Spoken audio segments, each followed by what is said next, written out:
You're listening to PetLifeRadio.com.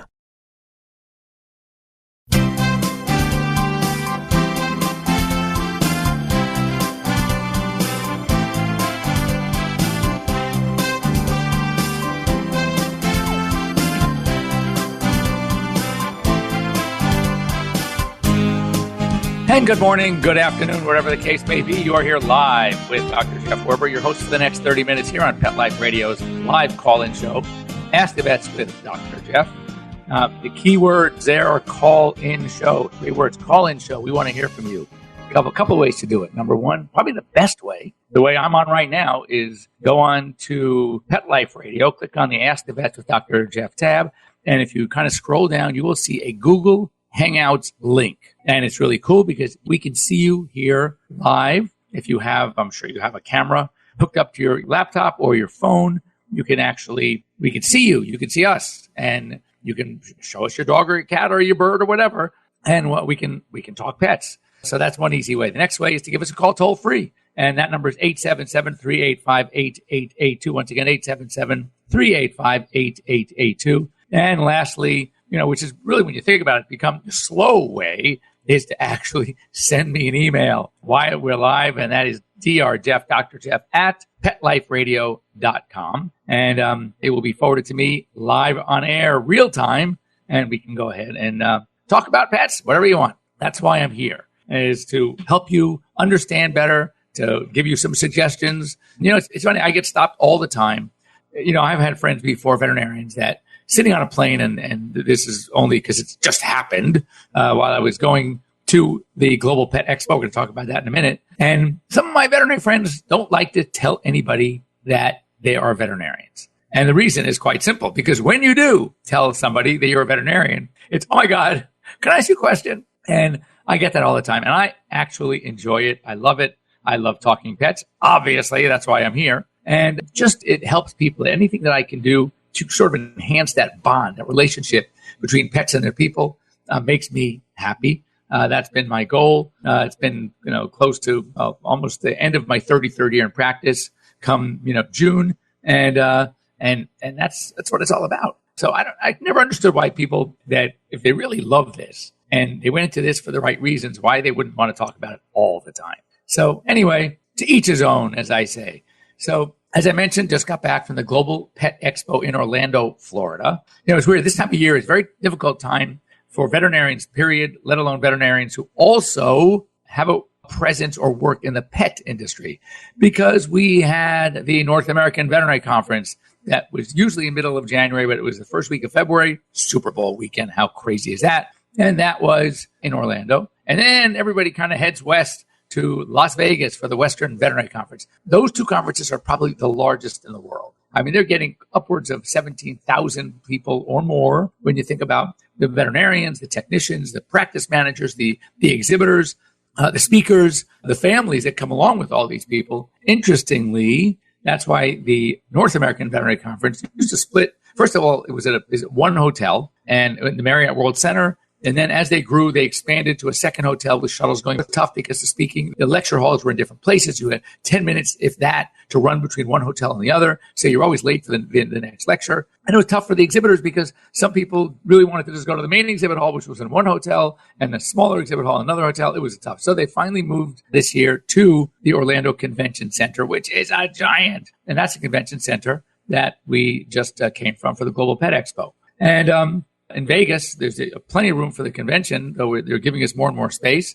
but it's tough to get all the people staying in one place. And that's the problem they're going to have now in Orlando, because there's no one hotel or even two or even three that can handle everybody. So they're spread out all over the place with shuttle buses. So it gets a little complicated, but it's at least nice that the convention itself and the exhibit hall itself is all in one place. So Global Pet Expo is used every March, and it is quite a sight. It's huge. It's even bigger as far as the exhibit hall and the space and the exhibitors. It's bigger than both veterinary conferences. Well, not obviously both combined, but both of them individually. And you need at least 1 day, if not, they're usually 3 days. You need probably at least 1.5 to 2 of them just to see all the booths. And I don't mean walk by. I mean actually visit the booth, see what's going on. And, there are so many trends that are happening in this arena right now. It's insane. And it's very impressive, actually, that these companies are always trying to innovate, to trying to do, kind of one-upsmanship, something that someone's added something. Sometimes it's about reinventing that better wheel. You know what I mean? It's good. The old one was fine, but we can make it better. There's also a lot of automation that I'm seeing, things that are actually helpful. But, the new generation, the millennials, they like to do a little bit of everything, right? Everything is on their phone. Ask them a question, right out comes the phone. They want to pay by their phone. They want to do their banking by their phone. They want to order everything by their phone. They don't want to leave and their homes or their desks or whatever. And so when they get home at night, everything that they wanted is already there. It's rather remarkable. So there's a lot of technology going into things that you wouldn't really think technology had a place. I give you one such example. Obviously, we've talked many times about obesity being the number one nutritional disease affecting our pets. And it's just not an unimportant disease. It's a hugely important disease because obesity leads to so many other problems, from joint and motion, locomotor, to cardiovascular, that's a heart, and vasculature and respiratory disease, increased incidence of cancer, increased incidence of diabetes, especially in cats. It is really something to be reckoned with. And yet, roughly 54% of dogs and 59% of the cats are obese, with all the things, or I should say overweight or obese. Overweight is usually upwards of 25% above their optimal body weight. You get above 30%, then you're talking obese. And yet, as much as we talk about it, as much as colleagues of mine talk about it, there's a great website that is sort of created and managed by a very good friend and colleague of mine, Dr. Ernie Ward, and it's petobesityprevention.com. That's petobesityprevention.com, where it can help you so much with some issues that your pets are having with their obesity or just being overweight. So what's fascinating, there are a number of food bowls out there, and this is really cool, that, again, they're linked up through Bluetooth to your phone. You can manage, one of them has the bowl itself has a scale, it's a base that is weighing the food. So once it is determined with the bowl, you can determine what is the ideal weight for your dog and how much your pet should be eating. You can divide that into 2 or 3 meals, and the bowl will automatically tell you when that is met, that food is met, the caloric content. And then you stop filling the bowl. It tells you when the bowl is empty. If, for example, you fed your pet and then your spouse comes home and isn't sure whether or not the pet was fed because the bowl was empty. So he or she starts putting food in the bowl, and immediately the light goes on saying, dog's already eaten. So you don't even have to talk to each other. Everything is done automatically. It alerts you based on the bag that you start with. This is all input into your phone. So then when the bag, let's say we start as a 17.5-pound bag, and it knows how much it's getting every meal times 2 or 3 every day, it is doing the subtraction for you daily. So when you're getting down to that towards the end of the bag, it's going to alert you, now it's time to buy a new bag. And you can actually link it to some of these places that do the ordering, and it'll order the bag for you. So you'll never run out of food. It's going to be there all the time. So it's really cool. And of course, there are a couple of others that are like it. Some have some minor differences, but the idea is that's how technological the industry has become. There's also a new tag that I really like, and it had some beta testing in San Francisco area to a huge success. And basically, it is a little ID tag. It's a device that goes onto the collar. It's either a medallion type for a dog or the type that loops through a collar, which is a little smaller for a cat. And of course, a small dog can use that one too.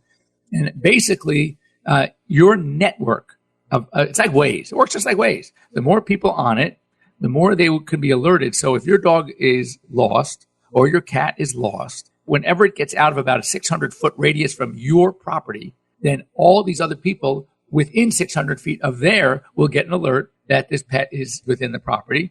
And I mean, your dog's not going to travel 200 miles. I mean, let's face it. So it's all within an area, and it's building as more and more people get the app, more and more people will be alerted, even people you don't know. And you can also input your entire phone, your contact list. So people that don't even have pets will download the app. So before you know it, Everybody talks to everybody. Whenever there's a pet that's missing, you'll get an alert. And here's the beauty of it. It does not cost $99 like one of the least expensive GPS devices. It is $14.95.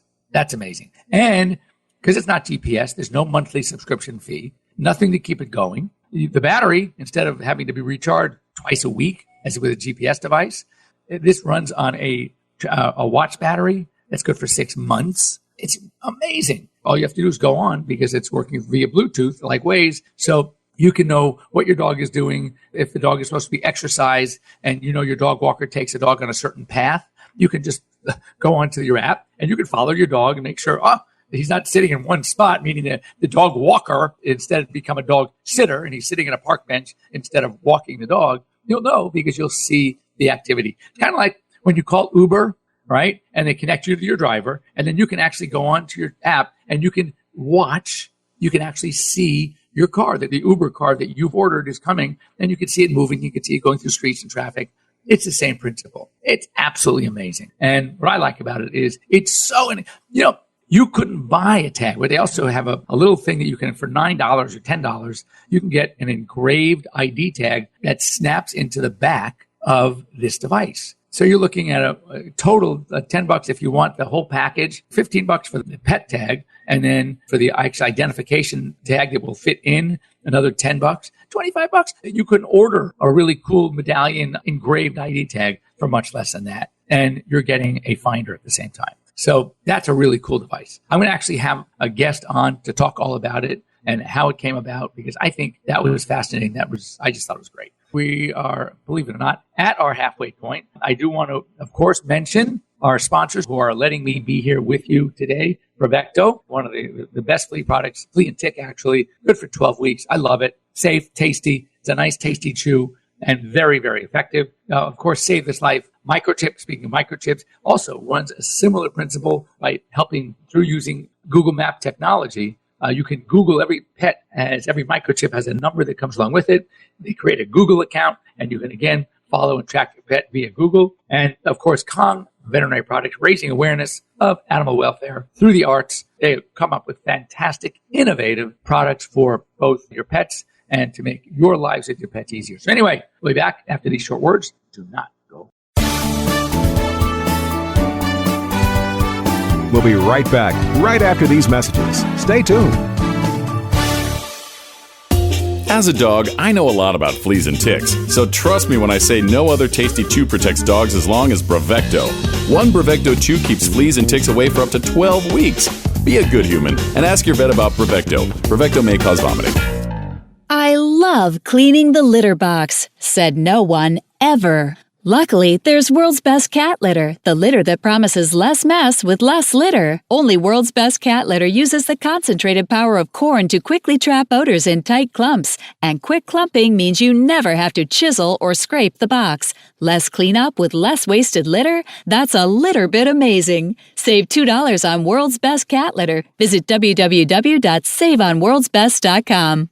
Hi, I'm Dana Humphrey, the founder of Whitegate PR. We have been specializing in PR and marketing in the pet industry for over 10 years. If you have a pet product or service you would like to promote, give us a call. We can help create awareness for your brand on TV, radio, magazines, newspapers, and blogs. Feel free to reach me directly at 619-414-9307 or learn more on our website at whitegatepr.com or follow us on Facebook. Let's talk pets. Let's talk pets On Pet Life Radio. Pet Life Radio. PetLifeRadio.com.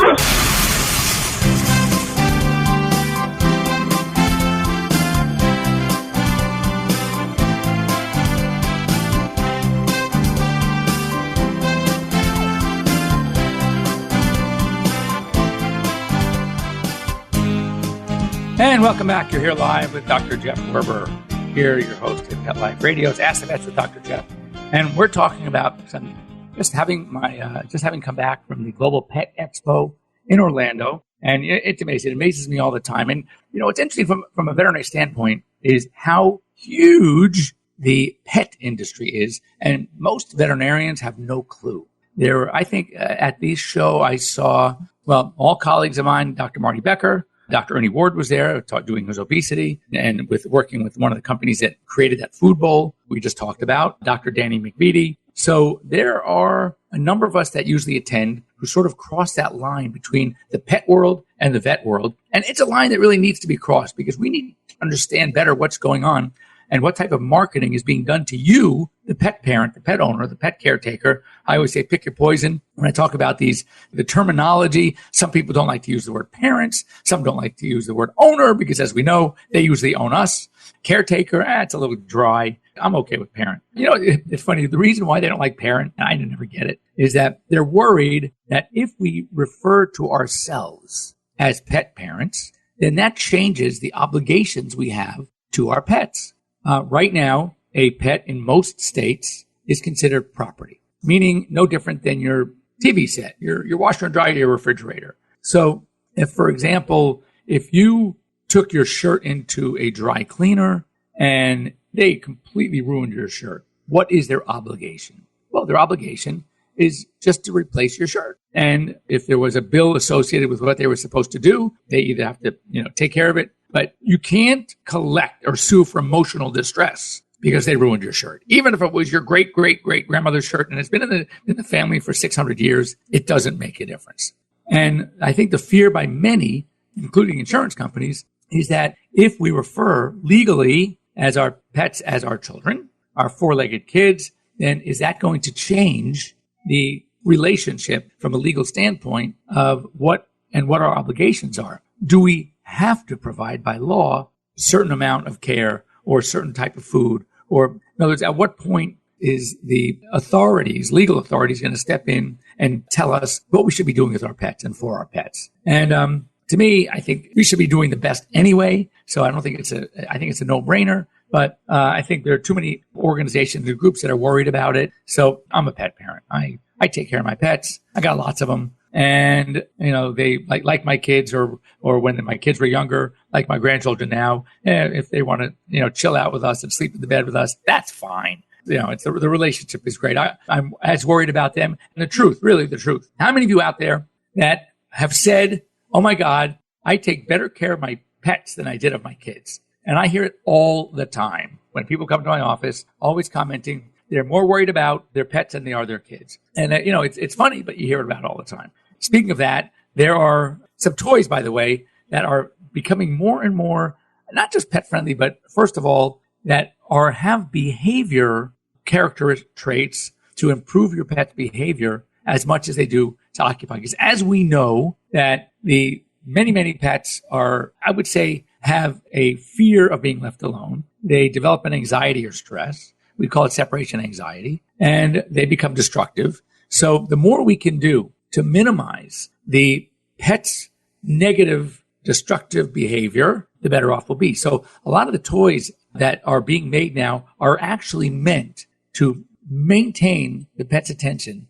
way more and also to take the responsibility away from you of having to praise and treat your pet. They get their own reward, their own satisfaction, their own reinforcement just from playing with the toy. And that's really cool. Speaking of which, one thing that I've been working with when I was at the show, it is a really, really, really cool device called Comms. Again, we're going to have one of the Comms representatives on with me to talk about this, to talk about the research. But basically what it is, it's a kind of a harness, a vest/harness that wraps on the dog. It has a little device that sits on top of the back of the dog. It's right ideally between the third and fifth thoracic vertebrae. And what it does, it delivers a couple of things. Number one, a tone called a C note. You ever play or see a tuning fork? You bang it and you put it up at your ear and you're hearing the tone, but you can also feel it. You can feel it going down your hands, your arm. So that is the principle.